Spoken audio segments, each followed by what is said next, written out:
And good afternoon, good morning. As Victoria said, my name is Chris Armstrong. I'm the Vice President of Product at Cavnu. We are a smart road technology company focused on innovating on highways and roadways across the United States in partnership with our infrastructure owner-operator customers.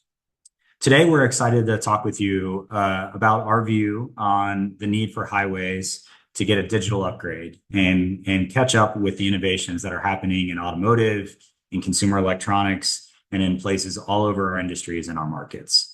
This webinar is part one of a three-part series that we are very happy to be collaborating with ITS America on. The next section, we're going to dive more deeply into the road user perspective. And in the last session, we're going to take a step back and talk about this ecosystem where everyone can have an upgraded digital experience on highways today. So let me first start by introducing our wonderful panelists. I will play moderator and host for today. And I'm really excited to have these very experienced, very talented individuals to talk about their organizations and their experience in the world of smart roads. So let me start with you, Michelle. If you could please introduce yourself. Yeah, thanks, Chris. Super happy to be here. Excited to share some different perspectives, or maybe some of the same in the space. So I currently work for the Michigan Department of Transportation. I manage our connected, automated, and electrification team. So thank you very much. Thank you, Michelle. And Carolina. Yes, I'm Carolina Baumanis. I work out of the Austin District of TxDOT. I am currently the ITS and Transportation Technology Program Manager. So I manage all the projects that have to do with our emerging technology initiatives. I come from academia, so I have a pretty heavy research background, which is great. That translates really well into this emerging technology space. And thank you so much for having me on this panel today. I'm happy to share my insights. Thank you so much, Carolina. And Tim. Hello, everyone, and thanks again, Chris, for the invitation to be part of this great panel and the webinar. My name is Tim Hale. I'm the Executive Director of Contra Costa Transportation Authority, and I'm responsible for our entire $2.7 billion program, including our innovation program, which is really anchored by Gomentum Station, our autonomous vehicle testing facility here in Contra Costa County. Very good. And thank you all again for joining. We're excited to hear your perspectives. So let me start with just a very quick session overview. We really are looking to accomplish two things today. First is we think there is a significant opportunity to improve highway performance with digital infrastructure and with smart road technology. So we're going to dive deep into that.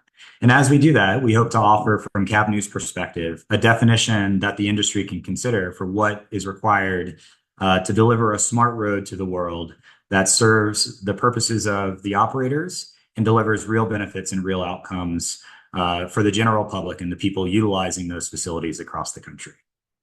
As we go through this session, you're going to see us really dive into three aspects of this. We're going to start with the problem statements. What are the big compounding challenges that we are facing primarily in highway and interstate environments? We will focus on that operational domain today, if you will. The next is we want to dive specifically into the perspectives and experiences of our panels in terms of what have been proven outcomes in this technology space or what are desired outcomes in this technology space. And you're going to get to hear some real examples from projects that are either underway or in planning phases where you're going to start to see the value of this smart road technology come to life.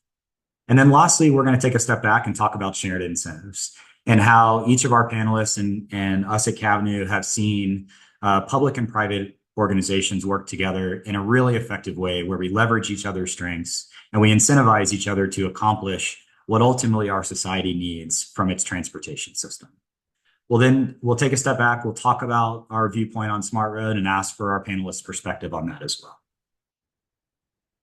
So let's dive right in. I imagine with the audience that is attending this webinar, there aren't going to be any surprising perspectives on this slide at all.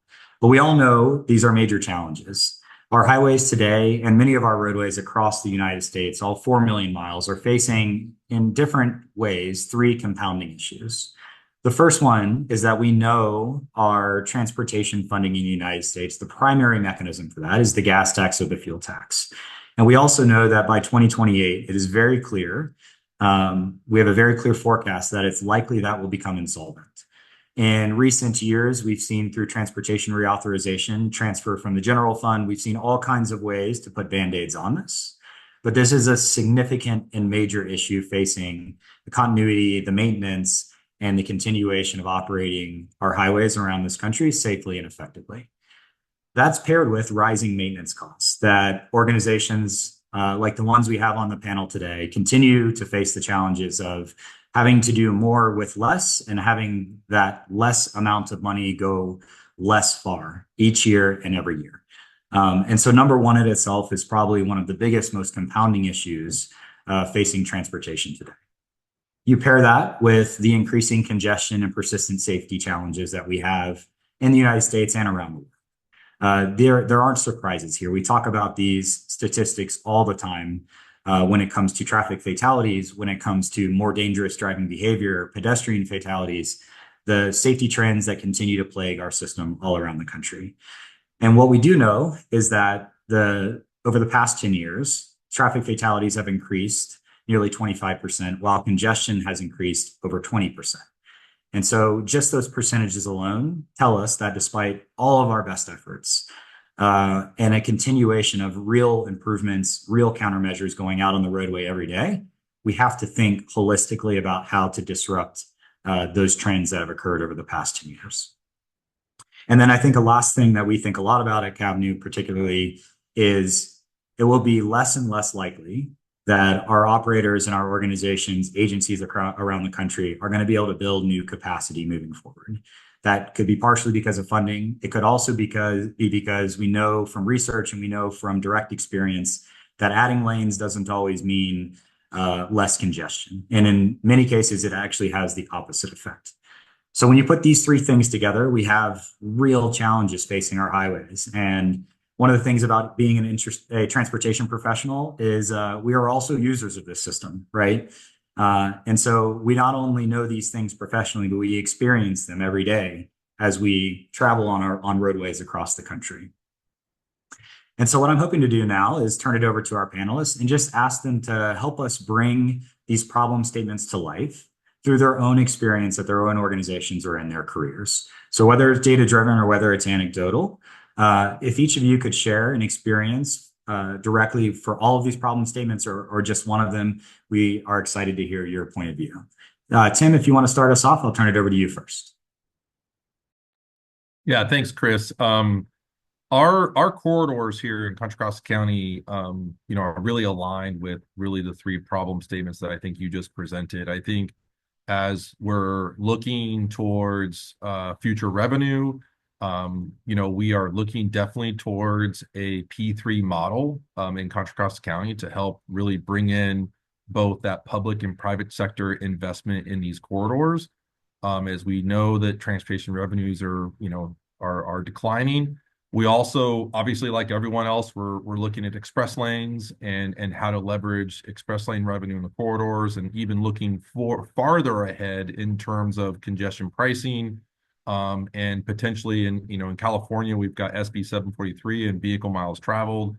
And so there could be potential for VMT taxes as well. And so we're looking at all of those things moving forward. And then in terms of congestion, I think, this corridor was a massive link in the Bay Area between Contra Costa County and Silicon Valley. Contra Costa County has been known as a bedroom community for many, many years.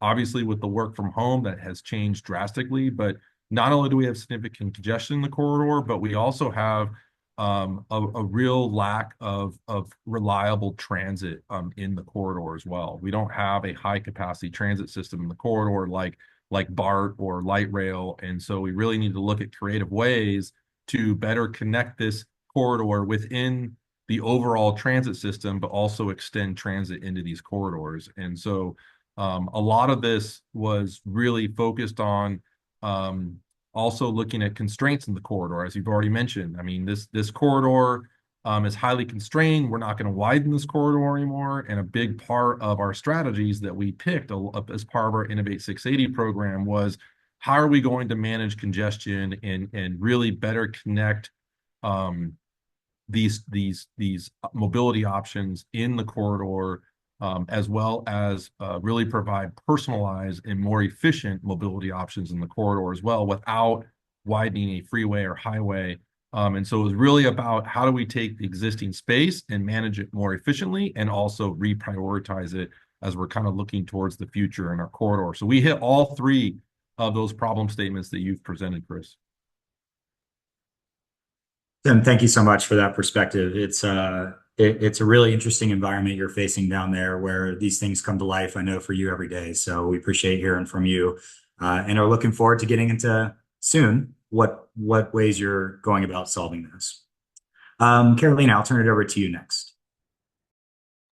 Yeah, absolutely. I want to echo what Tim said, and just reiterate that we are facing all three of the issues that you highlighted. And particularly in Texas, highways are a critical component to our economy. We have a pretty vast highway network, and that really leads to, you know, a lot of commercial trucking activity. So trucking is a very important part of our Texas economy. And in Texas, we actually have the highest ton miles of freight out of any other state. So in Texas, we output 720 million ton miles. And second place is actually California with 338 million ton miles. So there's a pretty big spread between number one and number two. And a lot of that freight moves by truck. And what that leads to, unfortunately, is a significant number of commercial trucking fatalities. And reducing the number of fatalities and serious injuries is a key goal for TxDOT. In 2023, which is our most recent year of data, we had over 20,500 fatal and non-fatal large truck crashes. And just by comparison, California actually had the number 2 spot. Texas had the number 1 spot. California had 13,000. And in fact, California has the highest VMT in the country, but they actually had less fatalities and crashes than we did in Texas. And those fatalities and crashes are highest in the Texas Triangle, so the Houston, San Antonio, Dallas, Fort Worth, and Austin areas. So this is not the trend that we want to see. Again, trucking is a vital component to our economy, and we want to make sure that people moving our goods and the other road users interacting with those people are safe on our highways. Thank you, Carolina. As we know, Texas is a big state, and so with all of those roadway miles, and with that significant amount of freight traffic, we know that these compounding issues are extrapolated even more in your space. Michelle, I'm excited to turn it over to you.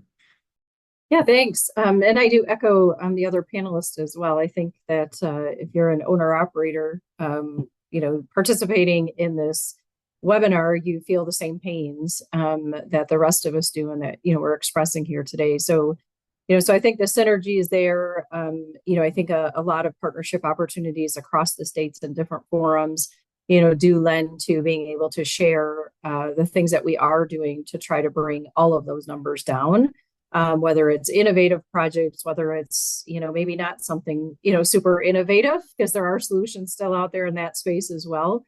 But really, taking the opportunity to share those, that knowledge. We face a lot of challenges here in Michigan that fit all three of those categories as well.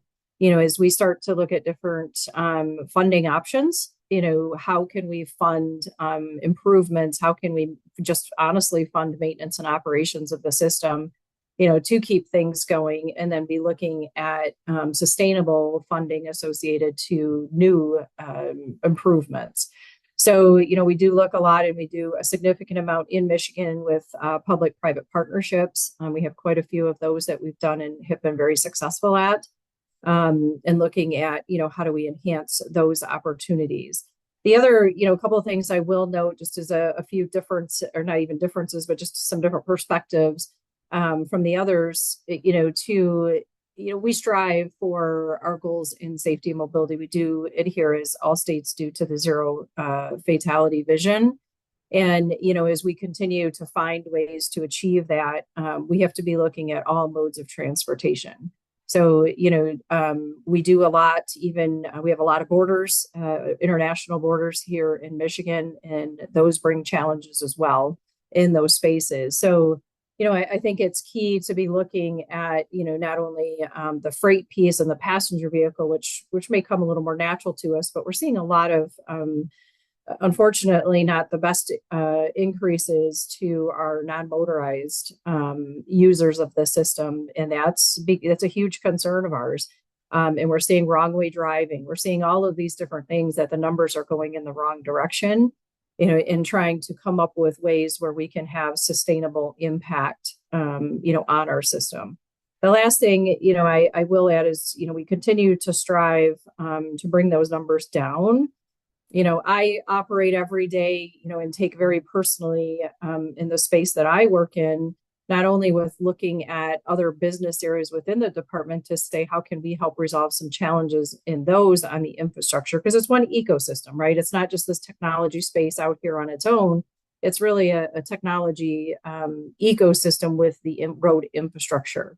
So starting to really look at it as one operative system, and not separate to road and bridges and signals and whatnot, but really looking to say, how do we holistically make the environment safer for all users of the system? And then also focusing on, how do we bring people home every day, right? So all of us sitting here on this panel, and probably a lot of people participating, if not all in the webinar, we're all striving for the same end goal. If we, I operate every day thinking of the fact that if I know I can save one life, that is a career win all around, let alone if you can, exponentially do those numbers. So I think, really focusing on how do we resolve those three challenges that we're all facing?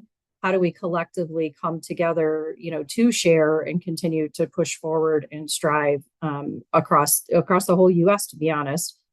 People travel across state lines, people travel across local lines and things. The safety can't end at those places. And I think the states, do a great job at taking the opportunities to share those and bring lessons forward.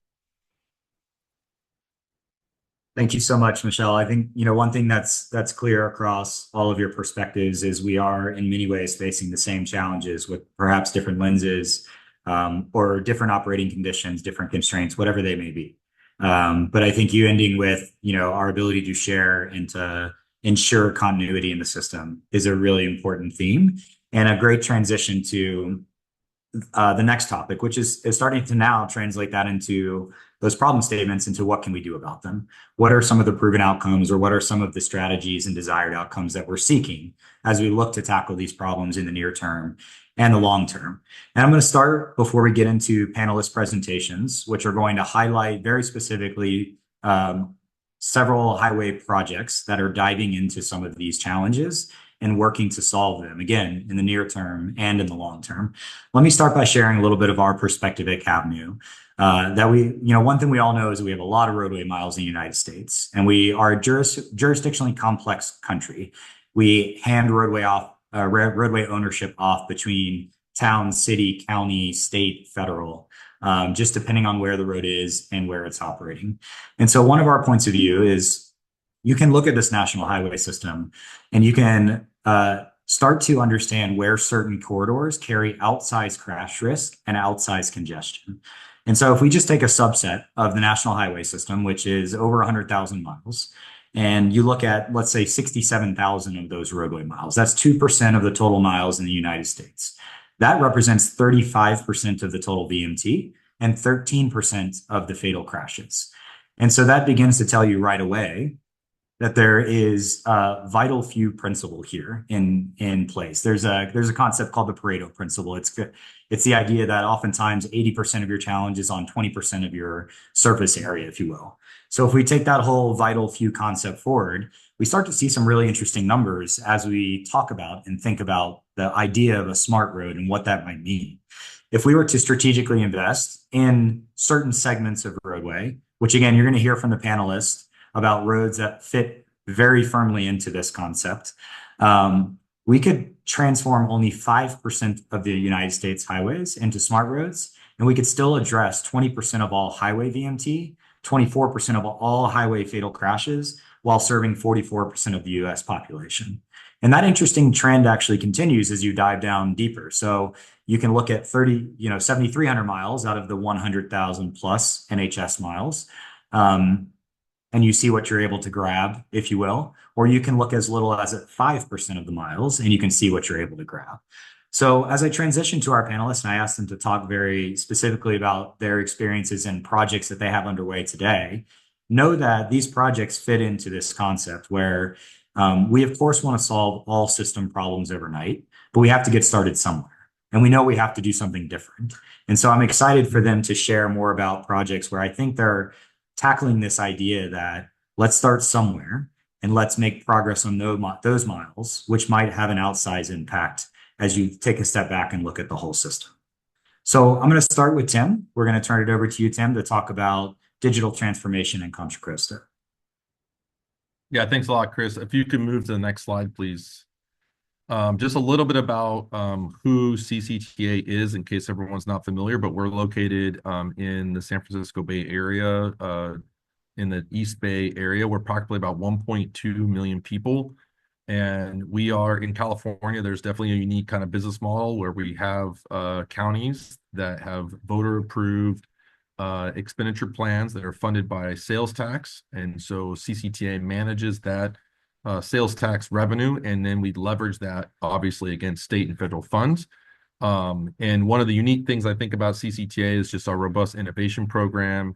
I think we're known for innovation, and I think we're taking a lot of the technologies that we're seeing through our partners testing at Gomentum Station, but also through a lot of our public-private partnerships and really implementing them into our infrastructure system. And so we're excited about those opportunities and how we can and leverage them. Next slide, please.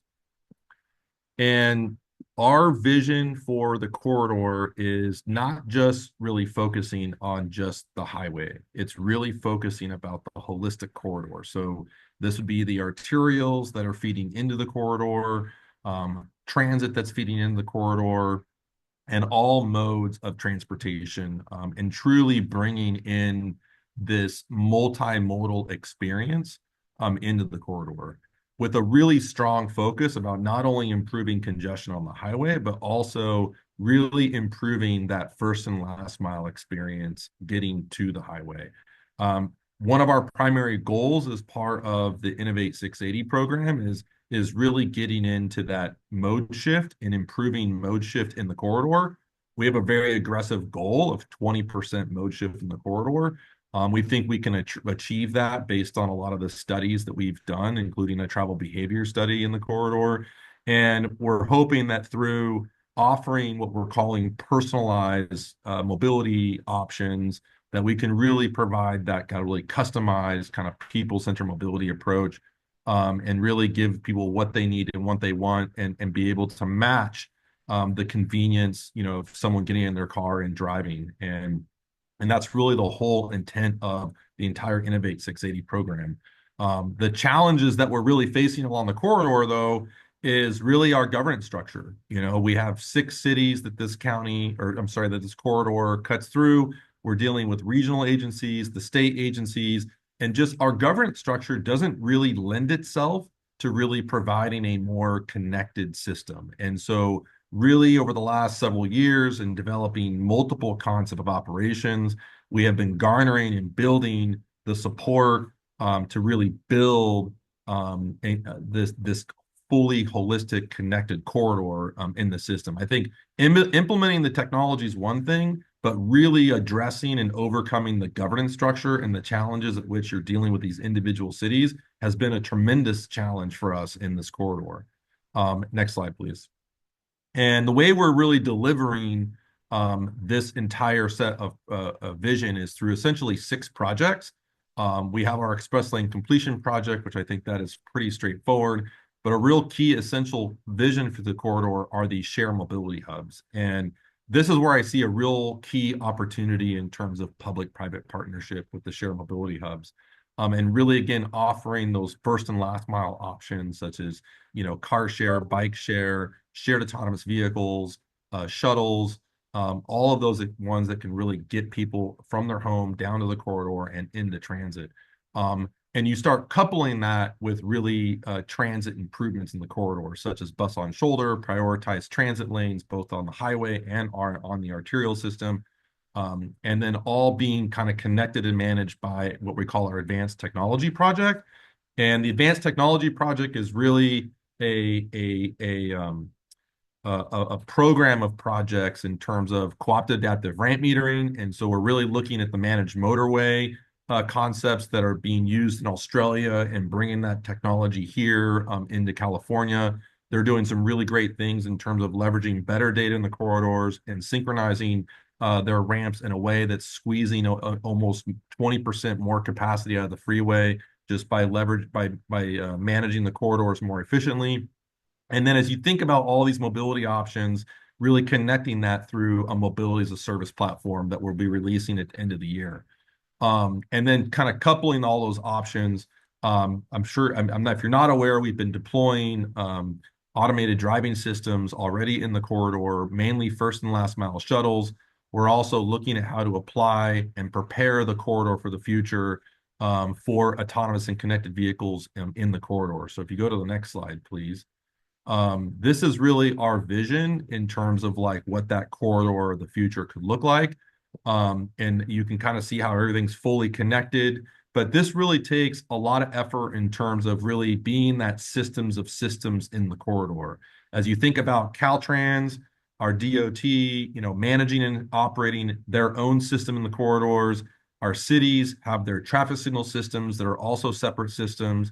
And then you have transit operators that have their own systems. And then you also have CCTA kind of deploying our own systems to kind of advance the corridor using, vehicle to everything technology, really focusing on what is going to be that data standard in the corridor to enable really this kind of two-way communication and really this kind of publicly available cloud-based solution that can really, really fully harmonize and connect all of these modes together into an efficient connected corridor. You can kind of see where we've got priority. I think the idea is you may think of this as maybe even competing strategies. And really what we're trying to do is leverage each strategy at the right time during the day to really manage the corridor and provide more efficient travel in the corridor. And I think you go to the next slide. I think it's the last slide. So, and this slide really kind of tells the whole picture in terms of really coupling that operations and data center with the traffic management, both of the arterial and the highway, and then leveraging the digital infrastructure and really communicating with connected and autonomous vehicles. This is really our picture in terms of really managing congestion and harmonizing congestion, through digital infrastructure and having CCTA really kind of turn into what we're calling this digital road manager. And really, as you think about all the data, what the real challenge to this is really putting enough devices, whether it be cameras, sensors, to be able to collect enough accurate data in the corridor to know exactly what's happening in real time by lane, and then leveraging that data into, a holistic map of where congestion's happening in the corridor, where people are going, and then again, very much communicating and connecting all of these things together in the corridor, leveraging digital infrastructure. So that's our real vision, and we're delivering this vision through those 6 projects that I mentioned. And all of those projects will start coming online starting next year, all the way through 2028. And by 2028, we will have pretty much a fully connected corridor on 680. Next slide, please. Here's my contact information and a picture of our wonderful team there. I'm happy to answer any questions. We also have a podcast called On the Patio. I post episodes every 2 weeks about transportation and a lot of the new mobility things that we're doing here at CCTA. So thanks again, Chris, for the opportunity, and look forward to hearing from the other panelists. Thank you so much, Tim. It's really quite inspiring what you all are up to and the comprehensive and complete plan that you have for the real near term. 2028 feels like tomorrow. So I know you're feeling that every day with getting these projects started. Next, we're going to turn it over to Michelle. All right, thank you, and thanks for sharing that, Tim. It's super exciting and inspirational all in one there. So Just to maybe cover a little bit of a snapshot of some of the things going on in Michigan and in some more of the innovative space. And these are just highlights, so I'll talk about a couple others as well. But we do have a couple of testing centers here. We've got one that's M-City that is at the University of Michigan campus area. And we do have one at the American Center for Mobility, which is off of I-94 and near the Willow Run Airport. So the two testing centers really serve different purposes and work very collaboratively with each other, but then also with ourselves and other agencies and industry. So M-City really focuses on lower speed testing, intersection type testing. They can't handle like large freight vehicles and things like that. So once M-City was up and running, there were other needs identified in the testing space. So we did collectively come together and stood up the American Center for Mobility, which is active today. Many of you may have been there, and honestly to both. And that really has different areas for different types of testing, even to the point of testing off-road type vehicles. So it does have freeway to freeway opportunities, grade separation, those types of things. We converted part of one of our roads over to facilitate the ability for that type of testing because that was a need here and it's used very frequently at the center. So more information, obviously, always happy to share that. A couple other areas that we have is we do have a smart parking lab that is in Detroit. What that does is houses multiple different entities really looking and taking a actual parking garage, enabling that with technology and then allowing the opportunity for a variety of companies. Some come in for a short term, some are there long term. It really is a variable. But what they do is come in, bring technology. It can be anything related to needs in parking, whether it's sharing information, whether it's charging, different types of self-parking, all of those opportunities, and also engaging in testing related to our parking structures in Michigan. So as we look to do improvements on those with partners and owners, and then also as we look to build new ones to say, what kind of technology can we put in these for something simple as available parking? And then also more extensive, as I said, to be able to have the opportunity to charge your vehicle while it's there, get information and whatnot in those environments. The other one that you see here is our recently launched Detroit Connect shuttle. So MDOT was a partner with the city of Detroit and others, Bedrock, to facilitate the opportunity to have a shuttle to move people around in the city. So the shuttle currently has a driver. It can operate in autonomous mode, but it does, just for liability reasons and legality reasons, is right now operating with the driver and has been very successful to actually move people from various points within the city so that they can start to get around. As many know, Michigan is not known for a large, public transportation environment. So as we look for opportunities with our different transit providers, and then also having the ability for different types of shuttles such as this and other technology, really starting to work towards solutions to give back to the folks here. Next, Chris. So digging into the heart of the project that we have underway in partnership with CAVNU is this is an actual picture from the road. And as you can see, we have in the, which would, I guess, be the right side of your screen, we do have the CAV lane installed. So we currently have a 3-mile pilot section that is up and functioning today. It does have the hardware in the median. As Chris talked about some of the different technologies with different sensors, different cameras and whatnot. Right now, a lot is happening around training the software, looking and working with industry partners to get out there. We'll have a little bit more information about that. And we do have a website. You can actually go to the MDOT page and you can find the website where we do provide updates. So we are currently underway with like I said, with the pilot up and running. We are working on a long-term agreement associated to this. that would cover approximately about 40 miles of roadway.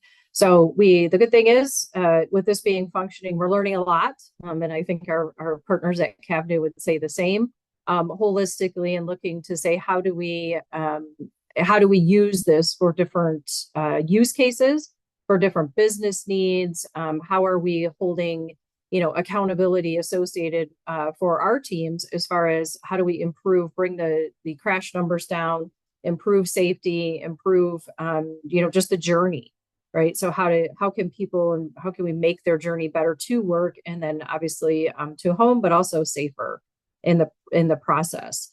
So we do have interactions with all types of vehicles on the road. As you can see on that right side, we did put a widening towards the median. So we don't allow commercial trucks in that space or in that lane currently. It's not really built as durable underneath as we would like it for those commercial vehicles. But I think the important piece is we're in conversations with them to understand what are the benefits for the different types of users. So as we look at these things long term, we're answering those questions. Next slide, Chris, please. So this is a much bigger map to look in, really based on, don't get too tied up in segments A, B, C, D, or whatnot. The big important piece here is that towards the middle there, you can see a tan little box that says pilot in it. That is the 3-mile section I just talked about that we are underway. The next segments that are the 1A, B, C, and D are, the next phase, I guess you would say, segments that will be done, really looking, they don't have, the geometrics is pretty much the same in those. So, as we start to look at expansion, what the needs are associated to it. When you get out to segment 2, which is towards Detroit, and segment 3, which is towards Ann Arbor, geometrics change quite a bit. We go from a 3-lane section of road down to a 2-lane section. So as we start to think long-term about what this looks like from Detroit to Ann Arbor, how do we accommodate the traffic? How do we, ensure that people can move through that? It's an extremely heavy traveled corridor, very high truck and freight movement across that corridor. It does also service the airport. So we do have the Detroit Metro Airport, knowing that, people have to get to their destinations, whether for work or personal travel. So as I said, we are well underway in this. We are in the final stages of our environmental assessment period of this, hopefully getting ready very shortly to move towards our public hearing for that. And then looking at, we're just on the tail end of our term sheet. So that's a super exciting progress that's happened there, which will then move us into the actual implementation contractual agreement language. So super excited, some recent hot off the press updates to that project. We're happy to be able to share those with all of you today. Next slide, Chris. So just to wrap up, we are starting to say, obviously as a department, no matter which type of project we do, we're always looking at what's the value, what's the benefit, what is the performance metrics that we're looking at to be able to assess, is this a value back for the state of Michigan? Does this give the value to the users of that system? And as you can see here from this chart, starting to look, as I said, CAVNU is doing a lot of training with their software, a lot of testing with the industry folks that are part of this project, and really looking at, how many, based on the number of trips that are happening, how many of those trips are happening in that CAV lane, and how many are happening in the other 2 general purpose lanes that exist out there. I will note that all 3 lanes are open to all traffic currently. There's no user fee associated with that lane. There's nothing that restricts them. The only restriction is when there is industry testing happening, that lane has the opportunity to be closed for that type of testing during certain hours of the day. But other than that, it is and does remain fully open. So, really understanding what is the need for the lane, what's the use for the lane, how many people, as we start to look forward, are getting value associated to that.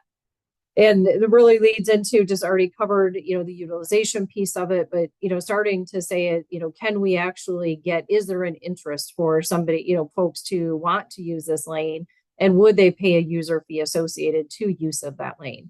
Those are all the questions that we're currently answering.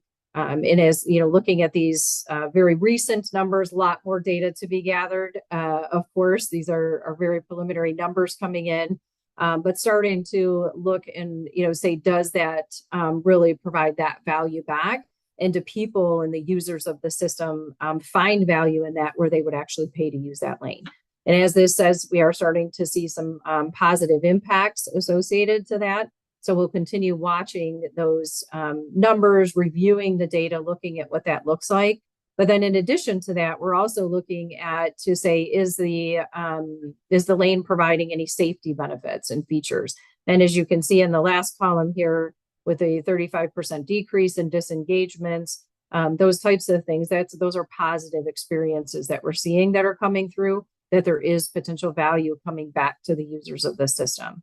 I will note, in addition to all of these are just a quick snapshot of some of very few of the things, of the many, many things that we are tracking and looking at from a performance side or a performance matrix side.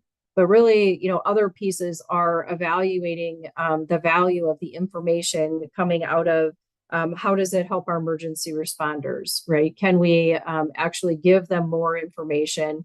Can we get them to the incidents quicker? Those types of things where we actually can make a difference, and potentially every second matters in those types of instances. So what does that look like, and what are the trends there? And then also looking just from the normal operations as an owner operator that we do on our maintenance side, on our traffic management side from our operation centers, and how do we start incorporating this type of system, this type of technology through this public-private partnership into our operations that we exist today at those facilities, and managing traffic to create that cohesive coordination, and also that cohesive experience for the people using the lanes, that they can get the benefits of those throughout the time. So obviously lots to share there. I encourage folks to go to our website, to watch the changes. We do keep it updated. We'll start posting, hopefully here when we get a little bit more robust data system, start posting some of the things that we're seeing out there through the testing and whatnot, so that folks can actually follow along with us and be part of it is the first in the United States. So we're very proud of that. One of those great things to bring technology forward. And as I said, we've done a lot of sharing with other states and even international partners associated to this public-private partnership. So always open to that as well for engagement from our other partner states. So thank you, Chris. Very good. Thank you so much, Michelle. We're excited to have you share about the progress in our partnership so far, and very much looking forward to what's ahead with the very recent updates that everyone heard. Next, I'll turn it over to Carolina. Yeah, thank you, Chris. You can go ahead and go to the next slide. So I first want to start out by saying that connected and autonomous vehicles are in Texas, and there's no question about it. We have various passenger, delivery, and freight truck deployments happening throughout the state, and notably in the Texas Triangle. So in this map, I'm showing here the automated vehicle deployments that we have occurring, and you can see that most of those are concentrated in that little triangle area. So Dallas, Fort Worth, Austin, San Antonio, and Houston. So Texas is really kind of like the home for AV truck testing, and there's a few reasons why we're that center of gravity with that undeniable pull. Again, trucking is core to our Texas economy. And as I mentioned earlier, more freight flows through here in tons of ton miles than any other state. And the second reason is that we have really friendly regulations. So in 2017, the Texas Senate passed a bill that said basically as long as AVs comply with all traffic laws, have video recording, and are insured, they're legally allowed to operate on our roads. That same bill says that cities are not allowed to regulate AVs. So what that means is that it's easier for businesses to grow here at scale, and that's been very attractive. I want to highlight here in this map the green segment, which is actually our I-35 corridor. I-35 is very important to our overall Texas economy and trucking. And our Texas economy is not small. If Texas were to be a country, we would actually have the 8th largest economy in the world. So that's ahead of Australia, Italy, Mexico, and others. And I-35 specifically is responsible for $1.2 trillion of our state's GDP. So that's about half. You can go ahead and go on to the next slide.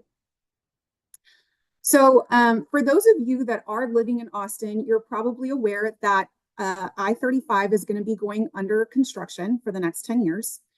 And so I-35, it's kind of hard to see on the map there on the left. It's the long interstate that's flowing. Yep, thank you, Chris, right there. And SH-130 runs parallel to it. So it's that red segment along with that blue segment that continues all the way up through the north.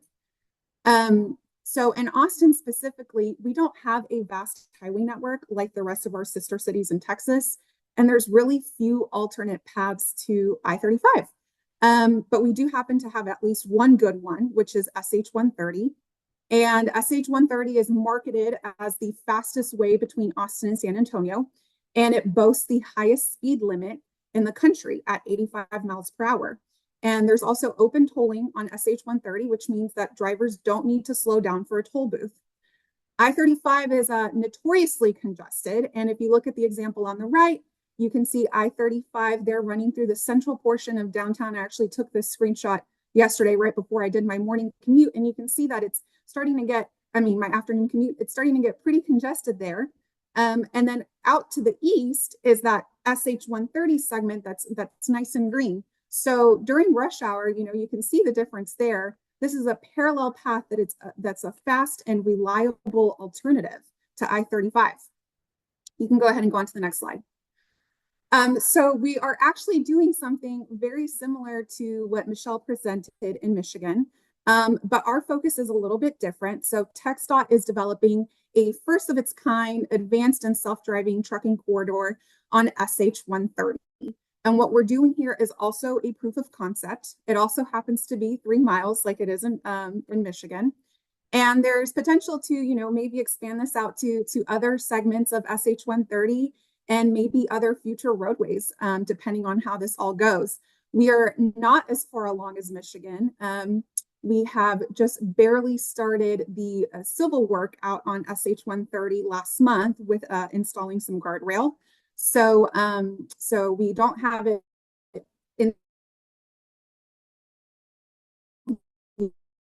yet. We don't have the whole project up and running, but as well as benefits in terms of public perception. A lot of people are afraid of AVs. They're uncertain about them, and adding a smart road is just another safety layer that can hopefully ease that fear and that apprehension. So what's making this road smart is we're installing the equipment on these poles, and you can see them there in the rendering, every 200 meters.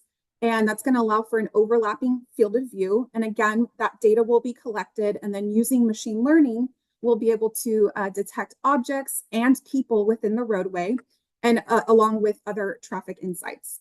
You can go ahead and go to the next slide. So smart road technology allows for roads to be as smart as AV trucks, seeing the road ahead and serving all users. So a person has a reaction time from the time that they notice something in the roadway up until the point to where they can start pressing the brake of about 2.5 seconds.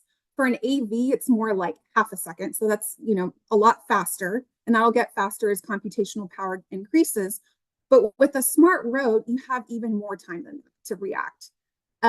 So for example, on an AV, you have a very limited field of view when it comes to what you can see in front of you. But with the smart road, now you're talking about seeing not just 300 feet ahead, but more like half a mile or even a mile ahead. And that's a benefit to all road users, not just our AV trucks. But for AV trucks specifically, they need more time to slow down due to their weight, and having this information way in advance makes it easier to ensure that they can maneuver safely to avoid a crash. We're also hoping to see operational benefits. So, knowing what's going on in the roadway, it's not just, oh, there's a disturbance at point X. this technology is going to actually allow us to be able to identify objects. And having that higher quality of information should, in theory, allow us to clear these incidents faster by deploying the appropriate response. And again, makes the road more efficient such that, we're returning some of that capacity that would have otherwise have been lost. So again, for all vehicles, we're enhancing the driver experience. For L2 and L3 vehicles, we're increasing driver safety and comfort. And then for L4 trucks, we're helping to avoid AV rescues and AV disengagements. And I think I'm a little bit short on time here, Chris, so I'll leave it to questions if anyone else has more questions about that. And thank you again for listening. Thank you so much, Carolina. It's really quite exciting to see all of the activity that's happening in Texas, not only related to autonomous trucks, but just generally with the way you all are managing your roadways as you tackle some of these major challenges and problem statements that we talked about earlier. I do have to share, I was at the Texas Capitol, state capitol not too long ago, and seeing all these trucks with those brand names and those logos on them, with the backdrop of the Texas State Capitol was quite a compelling thing. And so it's really inspiring the work that you all are doing there and how you've enabled this innovation in the country and in Texas in particular. Thanks. So as we transition to the back half of our webinar, as I mentioned, we started with problem statements. We dove into how these three organizations and these three agencies are looking at these problem statements and starting to implement today and plan for the future solutions that leap forward. One of the themes that I think I heard from all three of you is looking at the vehicle industry, other industries, and seeing how innovation has driven things forward in such a compelling way, and seeing how we now get our infrastructure to catch up with that, right? So going back to the title of our webinar here, we do believe that roadways need a digital upgrade and that they need to keep pace with vehicle technologies and other technologies in our lives that can see the road ahead in a compelling way, not just for smart vehicles, but for all vehicles. And so as we take a step back, and you've heard from each of these panelists, their plans and their work that they'll be doing, that they are doing now and will be doing in the near term to make their roads smarter. We at Cabinet wanted to share our perspective of some of the things we're hearing that we think make a road smart. And so let's first look backwards and think about the evolution of roadways. We have to honor the amazing work that's happened over the past 20, 30 years that has given us new insight into what's happening in our transportation system. If we think about roads 1.0 and we think about what the 511 system did for us in the 2000s or the 2010s, it was our foundation in figuring out how to do real-time awareness at scale. It was the first time we could understand what was happening generally on the roadway and where there were problems.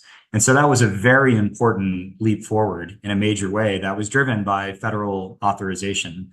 And then from there, we recognized that we had some really acute problem areas on specific parts of the roadway. And from our perspective, intelligent transportation systems have made massive progress in delivering high value services to address acute problem areas.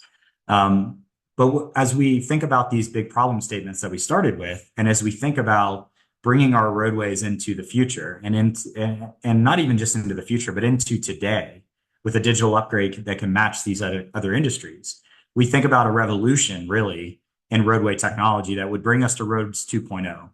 We all know the effect that artificial intelligence and machine learning more specifically can have on our ability to process information and really find the needle in the haystack of what's happening on these roadways. They're noisy places, and you have to consume a lot of information in order to know what matters. And so from our point of view at CAVNU, and I think reflected in the projects that you saw today from Tim, Michelle, from Carolina, there are a few themes in what we think it really requires to be a smart road. The first one is, we know we can't do this everywhere, but on those high value segments, those vital few corridors, this idea of continuous coverage, of not having spot coverage of pieces of technology here and there, but having full coverage of the roadway and being able to understand everything that's happening at all times and see, 1 mile ahead, 10 miles ahead, as Carolina eloquently put it, could be a substantial game changer in our industry. And we're excited at CAVNU to begin bringing that to life in a real way in Michigan and in Carolina, or in Texas. And I think Tim is going to be doing that exact same thing. So whether it's CAVNU or not, we think that continuous coverage is really critical on some of these key corridors to mitigate crash risk and to really tackle non-recurring congestion. The other two dynamics really at play are technology gives us the tools to automatically detect. We are still a fairly human in the loop organization or industry. And we think, we can go far beyond just detecting incidents. We can detect debris. We can detect pedestrians, which are far too often showing up in this environment. I think we all see that. It's surprising every time how many pedestrian fatalities there are on highways and interstates. And then lastly, and Tim really spoke to this in a major way, we can get into true drive guidance, into implementing tools that squeeze more out of our capacity that we have today. And that's how this might evolve in the future too. When we tackle non-recurring congestion in a real way, we still have to squeeze more of that lemon and get more capacity out of what we have. And so that's where things like managed smart roads may come to life with this concept that we have with Michelle in Michigan of a dedicated lane, where whether it's vehicle eligibility because you have ADAS, whether it's pricing, whether it's technology capability, a managed smart road could give you demand management tools, right? That really help you squeeze more capacity and more capability out of the roadway. And so this is just our point of view, but I think you heard some of these themes, whether it's CAVNU or not, resonated or reflected in the plans from these three agencies today. And so I want to take a quick look at time. I think very quickly as a fast round robin, Tim, Michelle, Carolina, if I could just ask for your, 2-3 words from what we shared in our perspective of what it takes to be a smart road. What's one thing that resonated with you? And Carolina, I'll go to you first. Well, I'm thinking about, in terms of breakthrough, I think I was thinking about this for a while, and I think two breakthroughs really need to happen. One, we need to be able to collect this data regardless of lighting and weather conditions. So, cameras rely on visible light. You can use radar, which doesn't require light, but the resolution isn't great. So then you can use something like LiDAR, which has better resolution, but it's more expensive. And in Texas, for example, light conditions are a very significant factor when it comes to vulnerable road user crashes. So we have 81% of our pedestrian fatalities that occur at night. And we know that most of our pedestrians are not walking in nighttime conditions. So we really need to make sure that this technology can handle all sorts of lighting conditions. And I think the other breakthrough that needs to happen is it needs to be able to work in areas with limited or no access to traditional power, which is a big challenge in the rural sections of Texas. And again, Texas has a large proportion of fatal crashes in rural areas, even though only 10% of our population lives in the rural areas. So I think those are my two major breakthroughs after thinking through that for a while. Thank you so much, Carolina. Tim, how about you? What's something in that definition that resonates with you as a key? Interoperability. I think that's the biggest one in my mind. Is we've got a lot of different systems, a lot of different standards. Just through our experience of just delivering cloud-based TSP and trying to get all the traffic controllers on the same NTCIT protocols, it's just interoperability, getting everyone to the same level of standards, same level of equipment, and I think that's, in my mind, we're not going to get there until we actually have true policy and framework around interoperability and data standards. Well put, and I could not agree more. And Michelle, how about you? What's something in the definition that resonates with you? Yeah, so I was on the interoperability, but Tim grabbed that one first. So I completely agree with you to note. So I guess maybe a couple words, Chris, that really are key factors that I think we need to make sure we're achieving and considering, right? Is validation, being able to give users the confidence with the system and the benefits that they will achieve from that. And then also ensuring accuracy and accountability, to the technology and the systems, because that's how we're going to gain the confidence from the users of those systems to believe in the technology. I think as, was said already, right, is that, people are hesitant, the unknowns, they don't know what we know, and we have to remember that. And we owe them the ability to learn and to be able to experience and be confident that these systems are going to prevent crashes and save lives.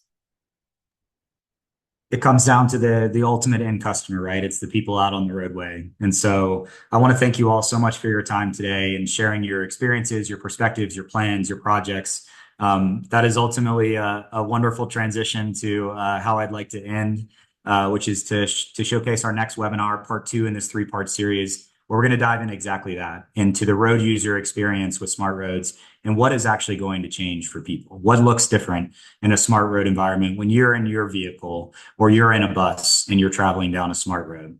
Thank you all so much again for your time today. I encourage you to sign up for part 2, and we look forward again to seeing you again. We did get some really excellent questions in the Q&A chat. I'm going to be sure to share those with our panelists and follow up with ITS America for how we can distribute those to people. Have a wonderful day. Okay. Yes. Thank Thank you you. very much.